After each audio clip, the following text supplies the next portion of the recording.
If you've ever felt disconnected from your inner knowing or unsure about your next step, then this episode is going to feel like a warm, encouraging hug. And I am so glad you are here. Whether it's your first time tuning in or you're a ride or die, welcome back to the How We Get Through podcast, where we heal, we expand, and we get through together. And this episode is brought to you by How We Get Woo, an online community and my favorite corner of the internet where real transformation happens. Think live healing events, daily meditations, juicy journal prompts, and deep connections with women who actually get it. So if you're craving support on your healing journey or ready to step in fully into your intuitive, empowered self, the How We Get Woo community is where it's at. The link to join is in the description. Okay, you guys, today's conversation is with the radiant and deeply intuitive Kelsey Erickson, who's also a projector. So it is very good when two projectors get together. And we're diving into what it really means to live from your intuition and create from a place of alignment. We talk about how creativity and self-trust go hand in hand, how human design can be a powerful tool for self-discovery, and how small intuitive decisions can lead to big transformation. Kelsey also shares so many grounded and practical tools like using morning pages to clear the mental clutter or tuning into your body to make decisions with more clarity. And by the end of this conversation, my hope is that you feel more confident in your own intuitive voice, more inspired to create from your truth, and more supported in your personal growth journey. Enjoy.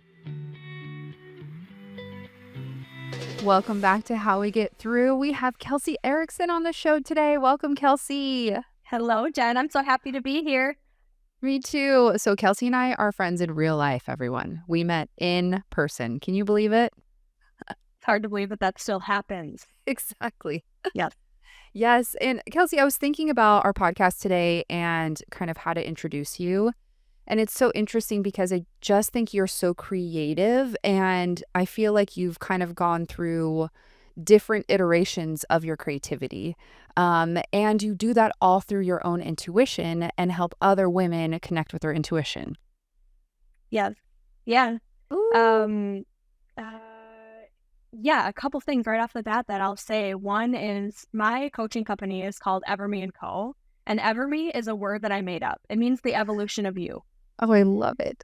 And I personally believe you cannot evolve without a little creativity and a lot of intuition. So to me, so much of my work is, of course, for my clients, but this is also a representation of my journey and my evolution and where I've been and where I'm going. So yeah, and I know how to do that through creativity and intuition. So that fuels my work. Yeah. Have you always been creative? Like when you were little, did you like make up stories? Did you write? Were you singing? Were you dancing? Yes, all of the above. However, I carried a lot of qualifications on how I described what creativity is. I qualified creativity as you're a good artist. You make beautiful things. Like there was this level of like aesthetic or professionalism to creativity. So I entered into my late teen years, adult years, working years, really not seeing myself as creative. And I remember what shifted for me is I was having a meeting, I think one of my very first like performance reviews. And my manager, she goes, "Kelsey, you're so creative." And I like looked over my shoulder, like there must be someone else in this room, like who is she talking to? And what she pinpointed for me is that my creativity comes in the form of my perspective and how I view things and my resourcefulness. And when that shifted for me, it was like, whoa. And then what that also motivated me to see is like, we are all creative.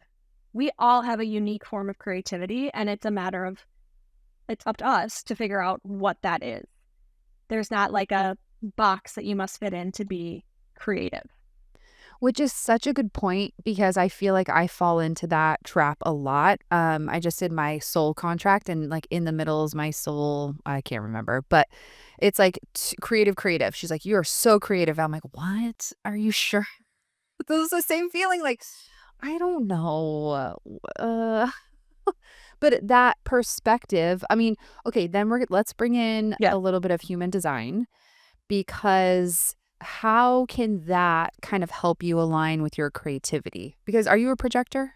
Yes. Right? Okay. We're both projectors. So this is about to be a very fun conversation. Yeah. I was just having a a reading with somebody and I'm like, okay, to any new projectors, you need to find projector friends because you, projector to projector, you just speak a different language. So if people are listening to this episode and they're like, wait, what just happened? Where did this go? Like, just trust the process. Like, yes. So human design, what I love is it may not necessarily be an explicit bridge to creativity, but what it allows you to do is to get a deeper relationship with yourself, to have language so that you can say confidently on your behalf, I am this way, I am this thing, I have this type, I work in this way, I operate in this way. And I think the more tight of a relationship you have with yourself, the more likely you may be to see yourself as creative or innovative or a leader or whatever thing that you are hoping to step into. So for me, it provides language. And when we have language, we often can start to see ourselves in a different way. One thing I will say, more direct connection between human design and creativity, though, is how your energy operates. Your energy in the human design space is like your life force energy, and creativity is life force. Mm-hmm. Yes. Oh. So if you know how to work with your energy and find that balance and find your sweet spot, you naturally will tap into a more creative place. Mm-hmm. Which is interesting for projectors because they have the quote unquote least amount of energy. But I know you're big on morning pages. Sorry, I'm going into all the things, but all these like filter through what I believe you birth into this world. And so you have your morning page routine. And I feel like for me, like the morning, I have the most energy because I'm not like depleted by everybody's stuff at the end of the day. But for other types, that's different, right? And so what I'm hearing you say is like, how can you kind of harness your energy, which is directly related to the creative force of I keep saying like I'm like creative creation, but it's like the magic, the spark, the seed, the beginning. Like it's the pot that we pull from. Yes. Yeah. I think just exactly what you said, it is the pot that we pull from. So if you're not a student of your energy, you're kind of out operating haphazardly. Or what's the phrase? Like she moves with the wind or something. It's kind of a diss on like not really being intentional. Human design, though, when you're tapped into your energy, when you can best align to, and let me put the caveat in here. When I'm saying energy, I think this is clear. I'm not talking like I slept poorly last night. I need 5 cups of coffee today to get through the day. I'm talking about your life force energy. When you were born into this world and took your first breath, what were you designed to do? That energy, like the thing that propels you through your world, your life.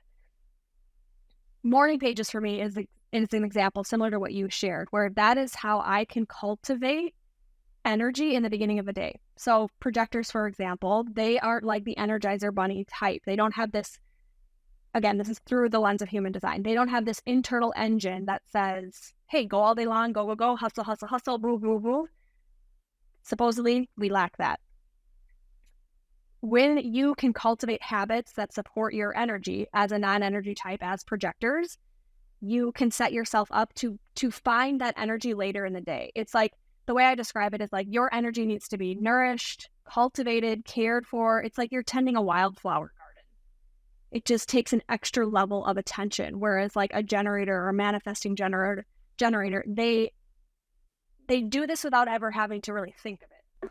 Right. So they can tend to their energy in a different way than projectors.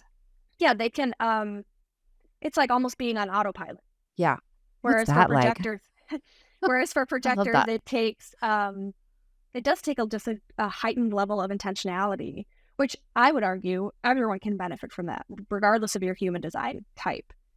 But when you're talking about cultivating and curating energy as a projector, like morning pages is one of those ways that I do that. Like I'm not just going to slam into my day and start something. Like I use that time very sacredly to set up my energy, my intention, my focus for the day.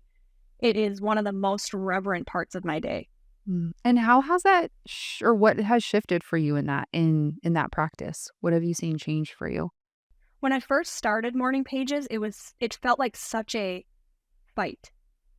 Like I wasn't sold on the habit initially. It was hard to find my personal level of consistency with it.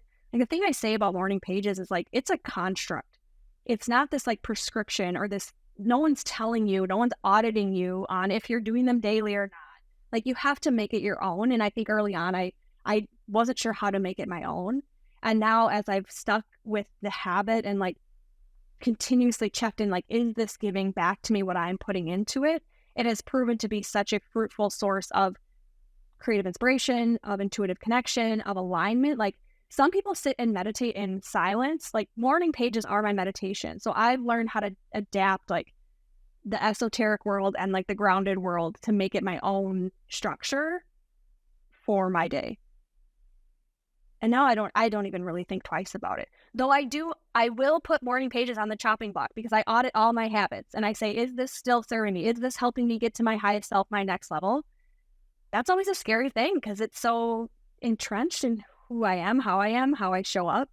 But it always makes the cut so far. So that's good. Yeah.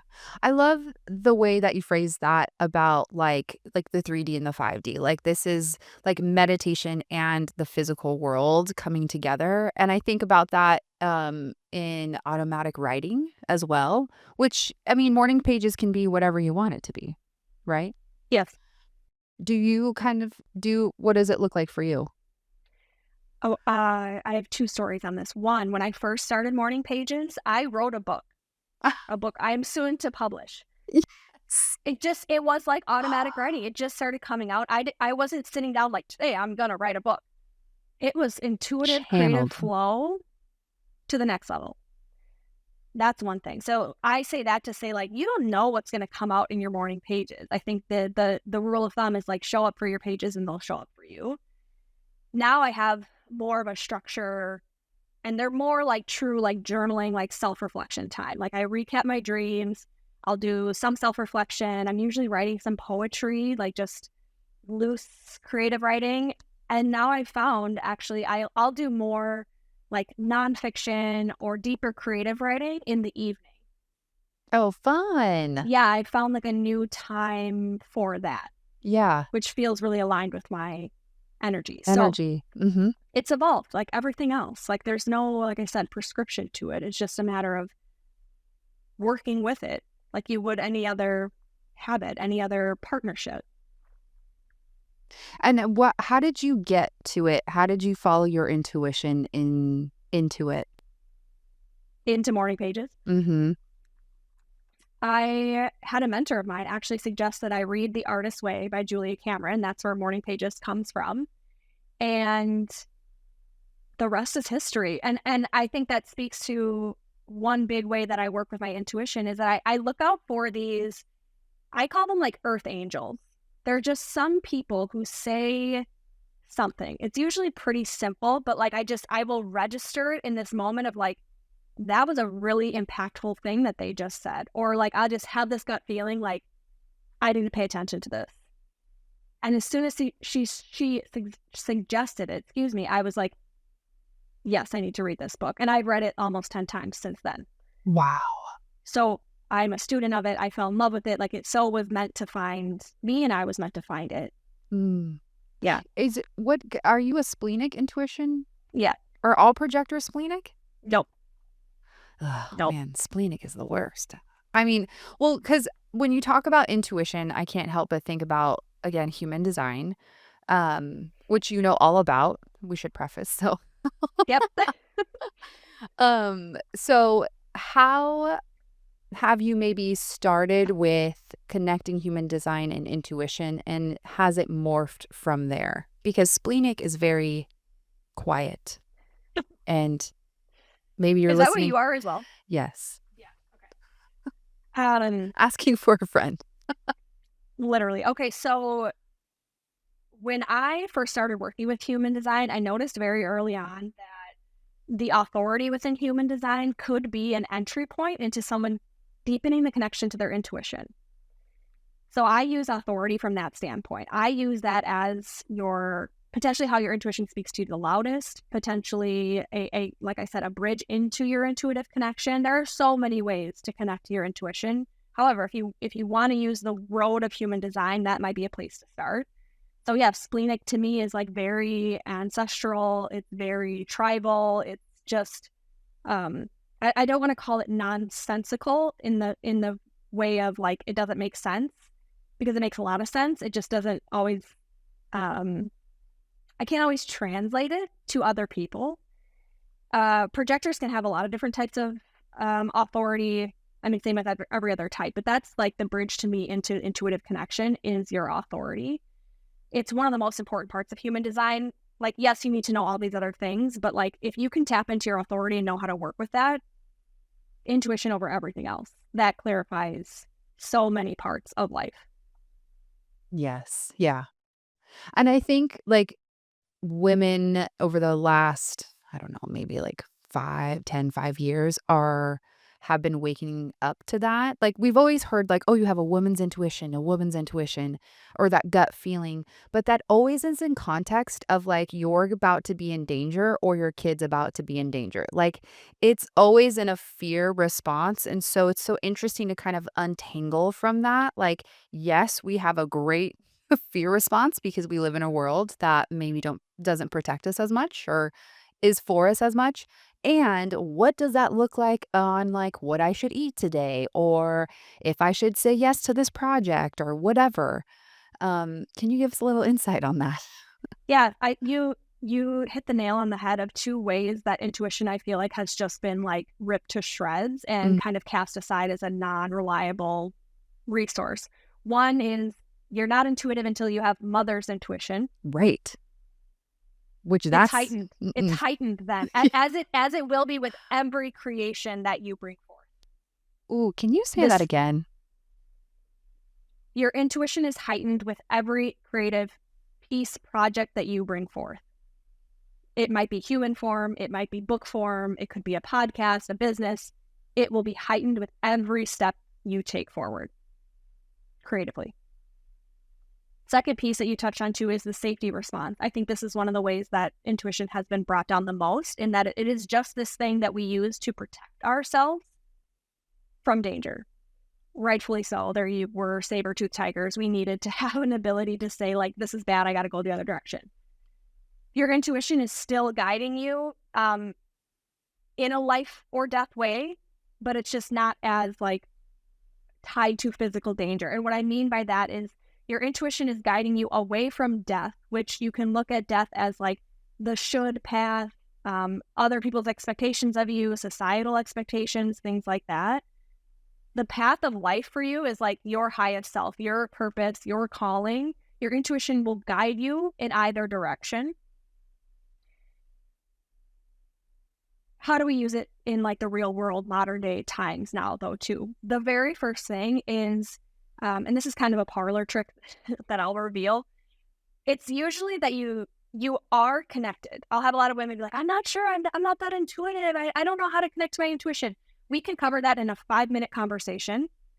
You are intuitive. The thing that is often lacking is self-trust. Yes. Yes. Are you willing to believe, listen to, and act upon your intuition? That's the bigger question. Not are you intuitive or not. You are. Period. Are you willing to act on it is a different story.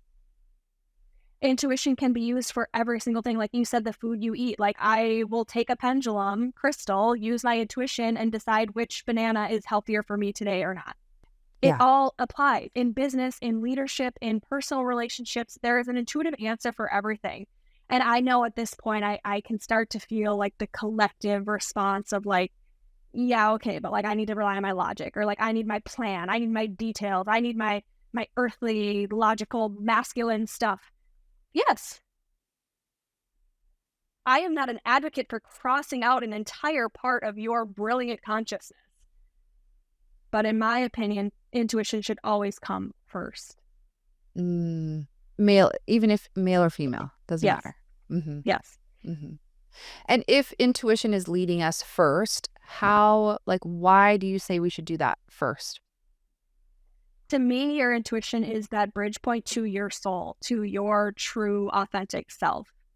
It's less shadowed by conditioning. It's less shadowed by societal voices, um, pressures, things like that. It is that true internal map that we have the ability to tap into. Mhm.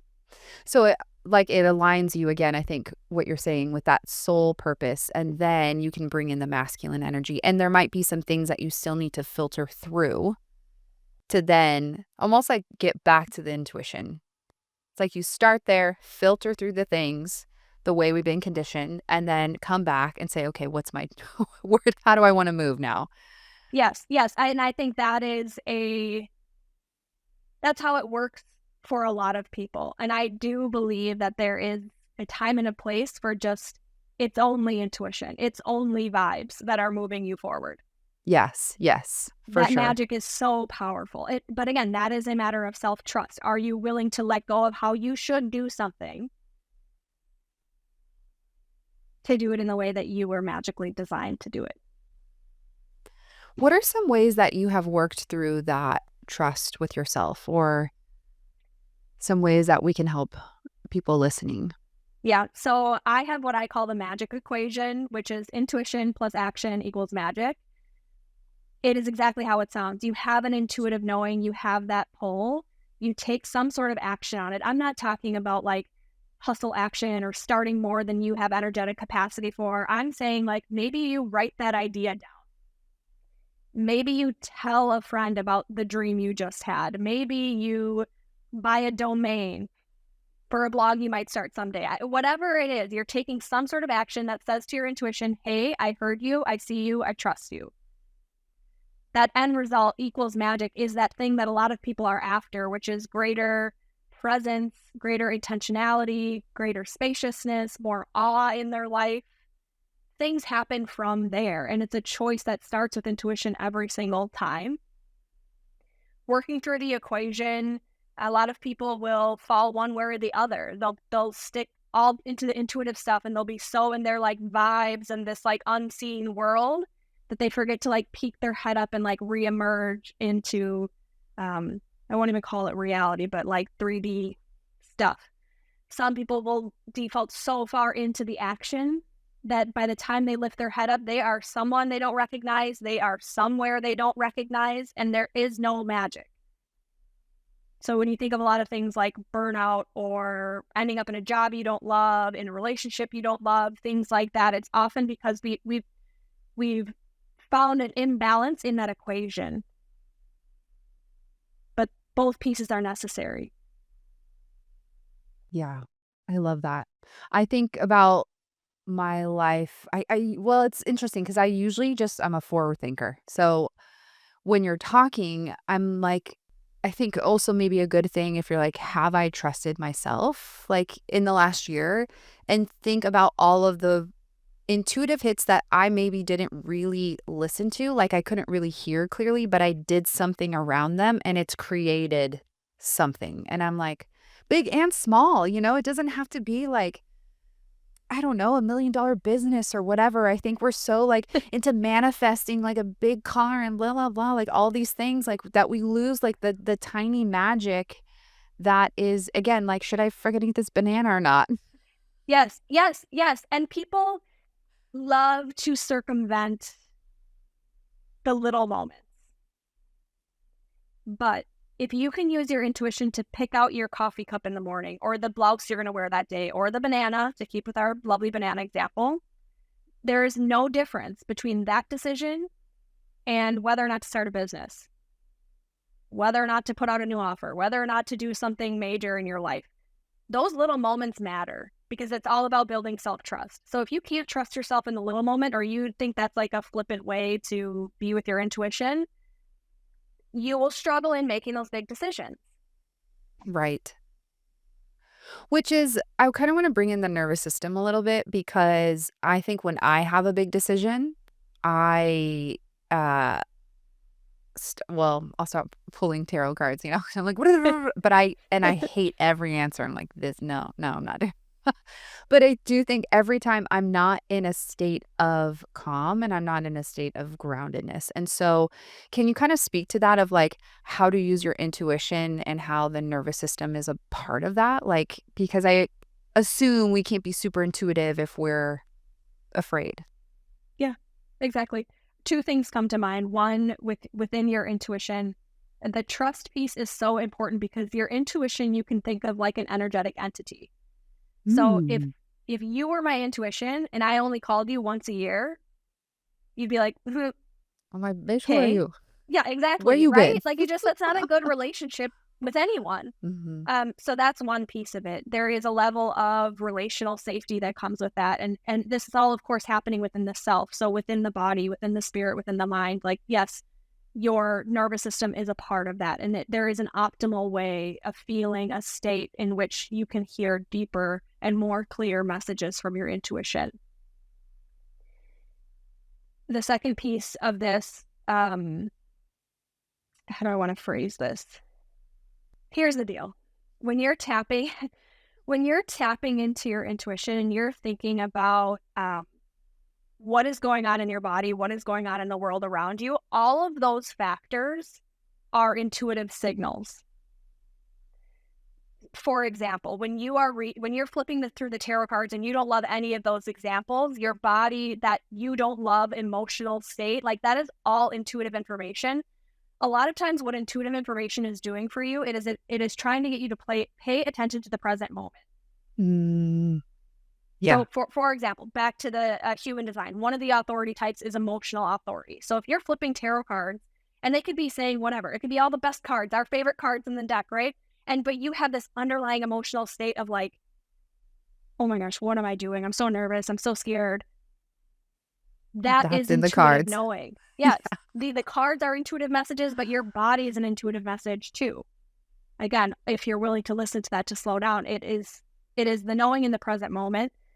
The last thing I'll say on this is that your intuition isn't always clear. But even the littlest of messages is again, it's a moment for you to awaken in the moment to what is presently in front of you. And that is always rich, full of new information, additional details for then you to be able to put those puzzle pieces together and say, what is my answer here? Yeah. I mean, okay, speaking into my life right now, Kelsey. Okay, thank you. You're welcome. You're I like, am how do not a I paid put actor. this? Yes. Um, gosh, there was something that you said, um,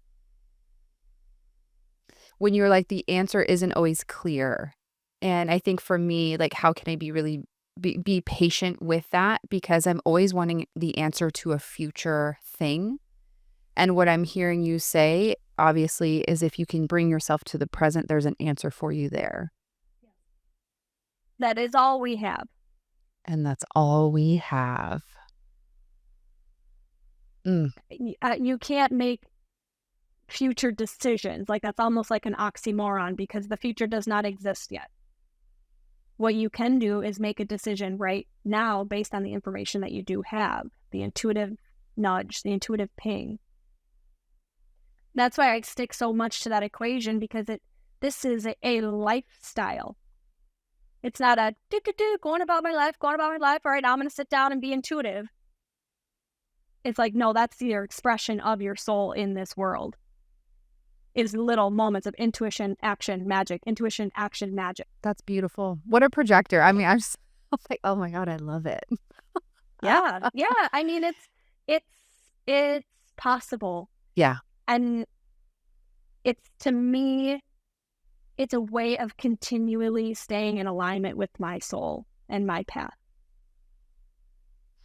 Which is so beautiful because I think, again, what I feel choppy with it. And I think it is that woman's like intuition again is coming in of like, well, I'm only in tune sometimes, or I only listen sometimes, or I only get downloads sometimes, or I only, and so I love that reframe of a lifestyle of the integration of everything, the integration of magic or action and intuition, um, in everything, which doesn't feel, again, it's like you could be super spiritual or you can be not. Like it doesn't matter. It's not categorized for you. It's just a way of living.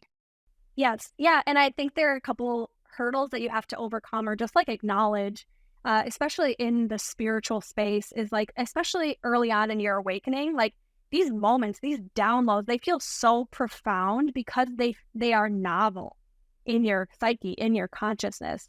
It is this new energetic state and this new way of seeing the world. Like newness is very alluring. Sexy. Yep. Yes, yes. Exciting. And part of what I'm advocating for is like when the shine of all that dulls down, are you still intuitive? Are you still spiritual? Are you still trusting in your universe? Because after you've seen 11:11 on the clock 1 million times, are you still using it as a bridge back to the present moment? So Or good. have you gotten sick of 11:11 because it's not always tied to this glorious moment? Yeah. Which is such a good, again, reframe around spirituality and spiritual hits and everything that it has to be this like big culmination of something. Like, Yeah. Yeah. I gotta get on a soapbox really quick about this. love it. I thought you were already on one, girl. Oh, No, this is on one. One thing that just drives me bananas, keep it going, is this concept of full body yes. oh, okay. But isn't that for generators or manifesting generators? I've It's heard that. for it's for whoever. I don't Okay. think it's actually for anyone. Here's what I'll say about it. I think the concept of a full body yes as your intuitive moment of knowing is so rare. I Thank think it is God. more rare than what people realize, especially in a world of consumerism, capitalism, instant gratification. If you are waiting for a full body yes, you may be waiting for your entire life. That is why I think it's so important to connect into your intuition, to know all the different ways that it speaks to you, to know the language of your body, of your soul, because it won't always be crystal clear. And I think back to what you were saying before about how it's kind of like this like choppy experience. I think that's because there's these misconceptions of how your intuition may be coming through or what the form of the sign or the message is that's supposed to be for you. Like it might not always slap you over the face and you open up a letter and it tells you exactly what to do. Like that is so rare. Isn't that the worst?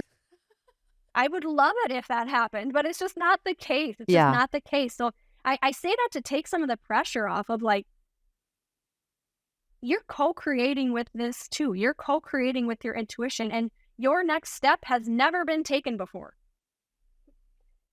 What? Yeah. You are Damn, defining Kels. that. You are making that a reality. So you and your intuition together are probably going to make it a more magical one. Mhm. Oh, that's so good because I do get myself trapped into, um, waiting on the universe, Yeah. and sometimes the universe is waiting on you, you Yeah. know, right? Yep. And so Yep. I'm like, "Oh, well, the universe has me, and the universe is gonna send me the sign or this, blah, blah, blah, blah," and you take yourself out of the authority, you take yourself out of the intuition, you take yourself out of the action, and then again, life is just happening to you, not with you.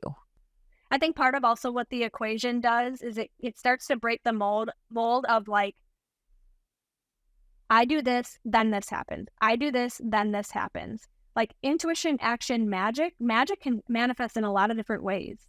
So you're starting to show to yourself that like not all these things are so logical, are so step by step. You start to surrender more, detach from outcomes more. Like you allow yourself to be surprised.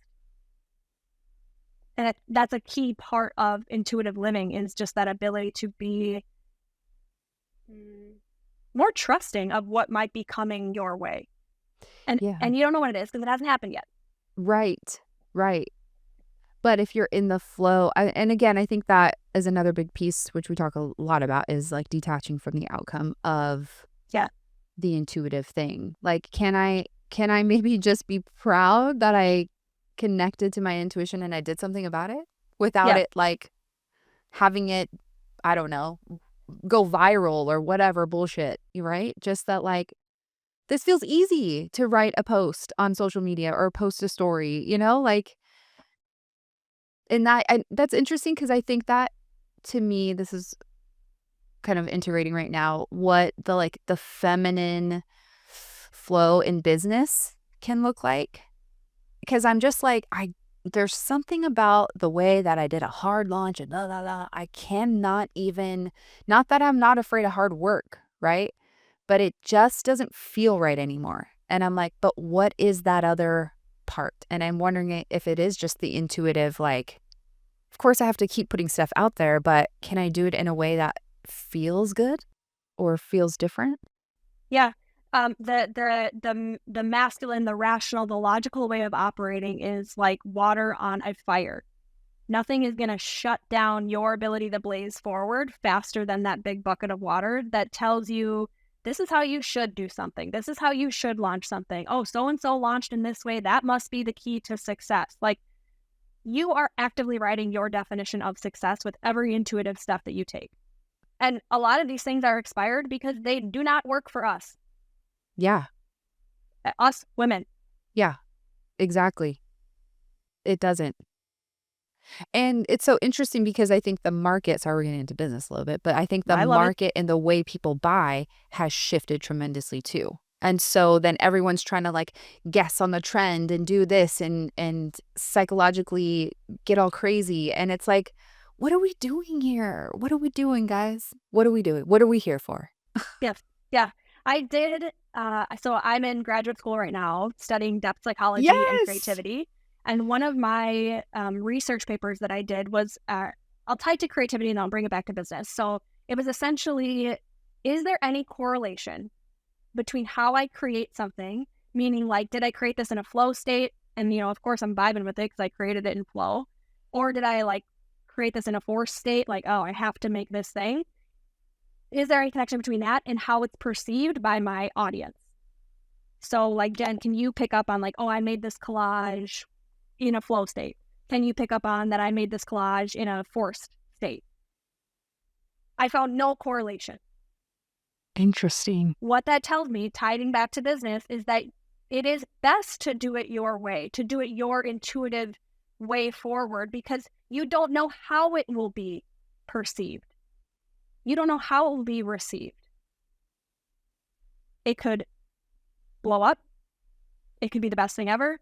It could completely flop.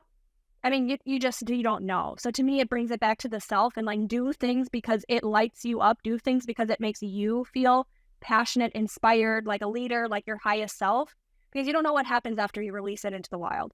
Right. And Yeah. oh, by the way, any action from your authentic self is going to be better than a forced, false self action. It's going to feel better for you, and it's going to feel better for the people you are intending to lead. Right. And I'm hearing you say even like be detached from the perception of your creation, of the thing that you put out there, which is hard as a business owner, but isn't important. I feel like you have to be able to do both with your creations. You have to be able to be very detached from them so that they can go forth and prosper how they're meant to. You also have to be very attached to them and feel proud about them, take care of them, nurture them, take responsibility for them. Like it's holding both things at the same time, but again, with a less ego-driven attachment to what your creation is supposed to do. And again, I mean, goes back to that present moment, right? Like all I have is this present moment. And so I have to let go of whatever is going to happen in the future. So I can tend to it now. I can take care of it now. And then it's out in the world. Exactly. Yeah. Can we switch a little bit to writing and creative writing? And did you write the book in your morning pages? Was that your first book? No, right? Yes. Yes? Yes. Okay. That was my first book. So it's so funny, Jen. Okay, so I have so much I can say on writing, so I'm just going to start. And Okay. you I jump it. in. Yep. Okay. I wrote my first book during Morning Pages. This was in 2018. And I long thought that would be my first book. And I put this like unnecessary pressure on myself that like I had to launch. I'm self-publishing my books. I had to self-publish that book first. And then I would like open the floodgates and all this creative stuff would happen. And then I could do more books. Like I was like pigeonholing myself into like 10 to this book. This book is called At the Corner of Head and Heart. When I stepped back and stopped trying to force this book to come, like, I mean, probably since 2022, I've been like, this is the year of the book. This is the year of the book. Like really not taking my own medicine and trying to force this thing into existence. I found resistance every single time, always roadblocks, always something that was not allowing me to move forward. When I finally surrendered to like, this book is like, it's like a baby. I mean, I can't force it to come out of my body. It will come when it is its time. Since then, I have another book now, a poetry collection, which will talk about creative writing. And then I have another book that's a collection of stories for women who choose not to drink alcohol. Oh my gosh. So where I had long told myself I could only launch one book at a time, I will be launching 3 books at once. Oh, I love it. And that to me is like creative expression in, Yeah. the 10th degree. So let's talk about creative writing. Writing, we've talked about morning pages. I think journaling, self-reflection, things like that can be so illuminating. I think it is a phenomenal way to deepen your relationship to yourself. The relationship you have with yourself is your most intimate, longest standing relationship you will ever have. A lot of people aren't going to like that because they don't want to be selfish. They don't want to lift up under the dusty covers and see what's under there. There's a lot of reasons why we fear our relationship with ourselves, because it usually means change. It usually means taking a different action. It usually means becoming and stepping into a version of ourselves that maybe other people aren't aligned with, don't like, etc. Creative writing for me has been such an instrumental tool in deepening my intuitive connection, overcoming grief, moving through, those periods of time where you just like something is off and you just don't know what. Like my poems almost become like oracles for Ooh. where I'm at, what's moving through me, what I need to tend to. There's a lot of different types of creative writing. For me, I have found soul expression through poetry. And I used to hate poetry. So I think that's kind of a fun fact for people. Like the things you quote unquote hate or resist or avoid, there's probably a lesson there for you. Like actually that's a big thing within human design that I will tell all of my clients is like, there are some things that are not ever going to be you within human design. Like forget about those things. But the points in your chart that you have a lot of resistance to are probably where you need to lean in more. Mm-hmm. The And shadow. poetry is one of those things for me. That's so funny. It is like, I think we do this a lot as women. Like we'll kind of pick apart each other because we see something in them that we want or that we want to be or that we like, as I think more like on physical looks or clothes or whatever, or if they're really confident. And so, that's that shadow piece of like, oh, I actually desire that, or I want to step into that. How is she doing that? And so to kind of like look at that resistance or that jealousy. I was on I don't like a call, like kind of like a seminar call, and this guy was leading it and I was like so resistant and I was like, fuck, I'm jealous of this dude. Like I'm jealous of what he's built and how he's doing it. And I would change a couple things, but I'm like, this is fucking cool, you have to sit with those shadow parts, and that's what journaling can offer for you is like, why do I hate this? The question that I always ask is not how is she doing it? How did she do it? It's always, how can I do that in my own way? Like that has helped really to step me I out love of that. like comparison or jealousy and into like owning my steps forward, because we're going to get inspiration and influence from outside sources, whether it's a positive side of that or the shadow side. And the thing with shadow work too is like a shadow by definition is protection from the light. And what that tells me is you're not yet ready to be in your light in that way. So when you take that stuff to your morning pages or through your poetry or whatever your artistic creative expression is, you again are not, that's another place for you to mine for that information, for that intuitive piece forward. Mm-hmm. Yes, like But it has to be cultivated. Mm-hmm. You even saying like you could do it in your own way is use your intuition. Connect with yourself. Connect with your own identity around what that looks like for you. Because the worst thing in the world that you could outsource is your intuition. Okay, Kelsey, why you gotta come at me? The No, I've worst totally thing, done that. Yeah. the worst thing in the world. And it's you're too valuable to do that. The information you already have inside of you and your consciousness is worth more than anything else. Be resourceful, be a student of your universe, like know how to find answers, information, coaches, guides, etc., people who are going to help move you forward, but always make sure that that's starting from an intuitive, aligned place. Don't outsource that magic. Yeah. I mean, you have a lot of great one-liners in this entire podcast. I don't know if it's the projector. I'm like, damn, girl, yes, damn. But it is that like the perspective of the world. Sorry to get on projectors, but is like so important because it's like it takes this big idea and it shifts it slightly to be personalized, and it's like taking ownership of it. That's what I think we do. We like, okay, this thing about intuition, here's how you personalize it and make it your own. Here's how you take responsibility for it in the world. And it's so beautiful. Thank you. Thank you. Yeah, it's a very magical type to be. Mhm. They all are in their unique ways, Yeah. but it's awesome to be fully stepped into projector energy. Mhm. When people wanna listen to us. Yeah. Like, let's talk about the world.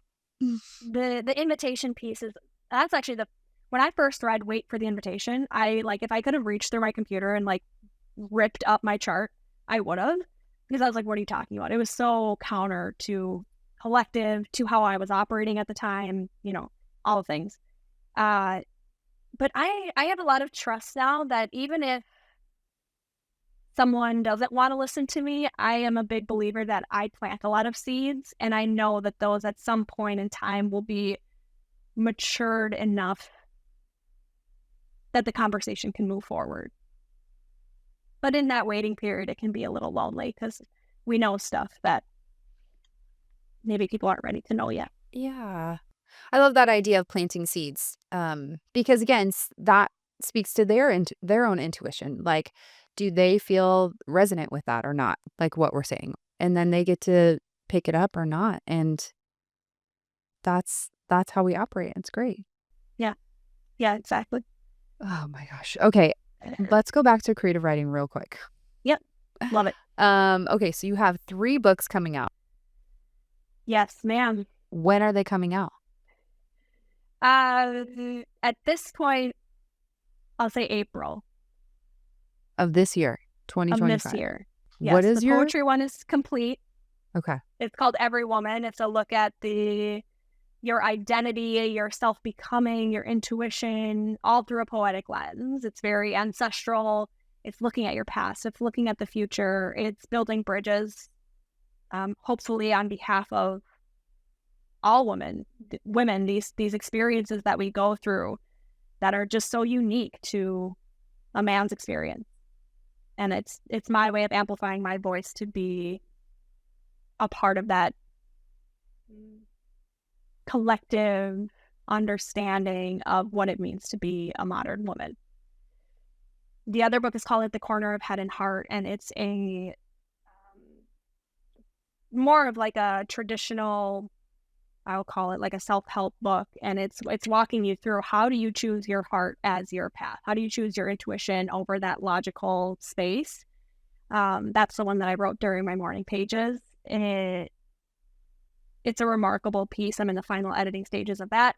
And then the stories of alcohol-free women, that's in the editing process still currently, but it's on its way. And I hopefully we'll do more of those too. So Yeah. Is the alcohol free, did that have an impact on your intuition? Was that the inspiration for that? oh yes, Okay. 1000%. I'll just do a quick side note on this. As I became more and more intuitive, and I'm a Reiki master. As I got more tapped into my energy, things like that, like alcohol just wasn't cutting it. It already wasn't cutting it for a lot of different ways. But when I thought about how I want to show up as a healer, as a guide, etc., alcohol was not going to be a part of that. So in 2021, I stopped drinking alcohol entirely. I lived completely alcohol free, and it shifted everything for me. I gained back self-confidence. I gained back my ability to lead with self-respect. I gained so much more clarity on who I am, where I'm going, what I stand for. It was this unnecessary fog that like lifted. And this is really a reflection of me turning my mess into a message, because I spent way too long in this like gray space. gray area drinkers is what they call them. Like, Yes. Uh-huh. you're not really like full blown alcoholic, which what the hell does that even mean? And you're not like off of alcohol entirely. And I just would oscillate, and it was just so exhausting. Like, my spirit by the end of it was just so tired of trying to decide like who I was with alcohol, when in reality all I needed to be was me without alcohol. And so these stories are so important to be shared, because I did a lot of that alone. Because there's a lot of stigma to this. There's a lot of titles to this. There's just a lot of collective stuff you have to work through, or at least I did. So when I'm able to put forth stories of women who have also navigated this, I think it just gives someone else a resource to be able to say, again, hey, here's how I might do this in my way. Mm-hmm. Yeah. We had Jen Couch on the show. I think she did 2 parts. She did episode 1, not episode 1, 2, but a 2-part episode. She's all about gray drinking. But I think it's so interesting, because I also don't drink, but I'm not necessarily alcohol free, but I wouldn't say that I was super in the gray.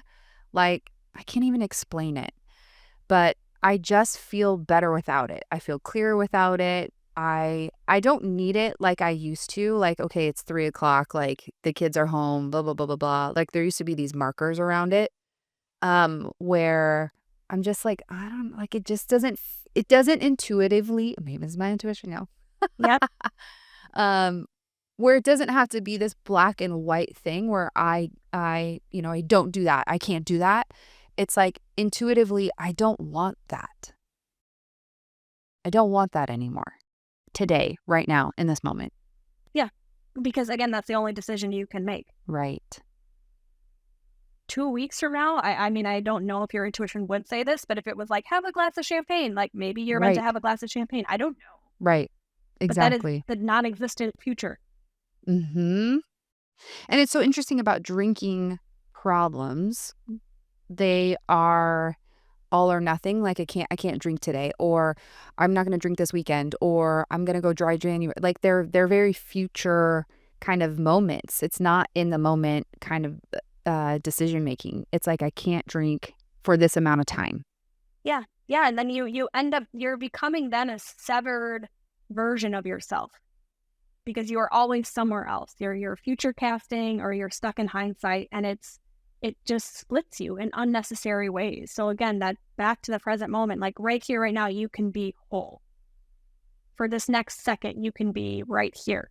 Beautiful. Man, 2 projectors getting together. I love it. Me too. Me too. It's so like Just like, unseen, yes. Yeah. so potent. Yeah. Oh. Kelsey, before we wrap up, are there any other things that you wanted the listeners to know about you, or intuition, or creative writing? Like, if you could give them, let's just do this. If you can give them one tip to start listening to their intuition, what would it be? There's a lot of different like intuitive development practices that you can do. One that I think can be the most simple that I would invite people to try on is, the next intuitive moment you have, take that next aligned action on it. Here's the key to this. Whatever happens next, don't shame yourself on it. Try to hold back like the limiting beliefs around it. Try to, as much as you can, make that magical narrative one of, yes, I can celebrate because I did the intuition and I did the action. Not, oh, this didn't happen, or this didn't go viral, or this, I didn't get this phone call, or I didn't get this client. Like, try to like save yourself from the drama of it and allow yourself to just see the magic, which was you took a chance on yourself. Mm-hmm. Oh, I love that. I just got a phrase like, divorce yourself from the drama. Yeah. Yeah. Yeah. And stay in the present. There's this woman, Sella Saderstrom. She has this amazing book. It's called, I'll send you the link of it so you have it, something divinatory poetics. And she says the opus works outside of its drama. And your opus is your life purpose. It is your highest self. Like it works outside of these dramatic stories that we cage ourselves in. Mm-hmm. Yeah.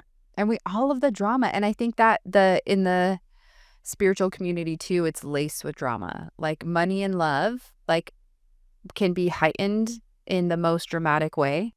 And so to really kind of ground yourself in without the like, ooh, this is exciting. You're going to get $1 million tomorrow, you know?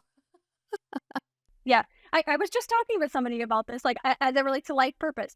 Your life purpose can be the most important, most reverential, most divinely spiritual part of your life. You can help feel this with such a level of responsibility. It can be very overwhelming, or it could be the simplest action. Perhaps one of our life purposes was to just sit and have this conversation with the other today. And that's it. So it can have drama, it cannot, it can have flair, it cannot, but we're the ones writing those stories or perpetuating them.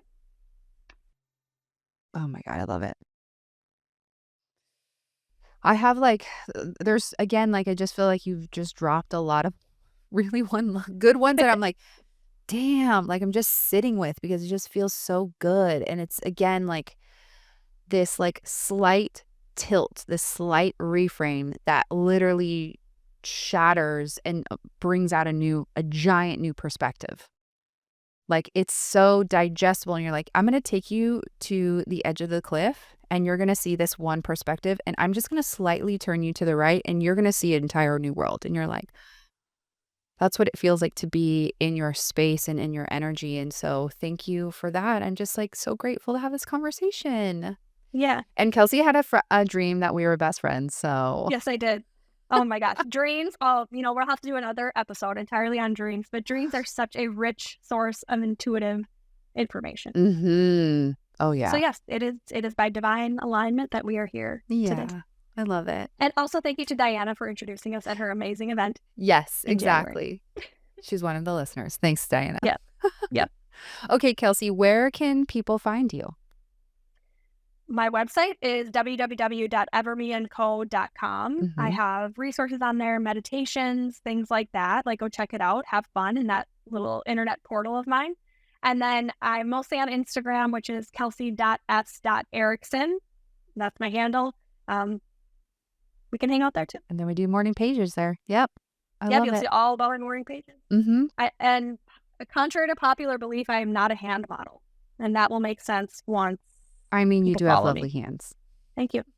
Thank you. And good lighting. And beautiful pages. Thank you. Also, your 3 books coming out in April. Yes. Claim yes, it. Right I'll here. share those with you when those are available. I would love for people to check them out. I think they offer a lot of different ways to get you closer to who you are. Mm-hmm. Yes. Love it. Awesome. Yeah. Thanks, Kelsey. Thank you, Jen. Wasn't that so good? I feel like I need to go start my morning journal right now and take a walk after that.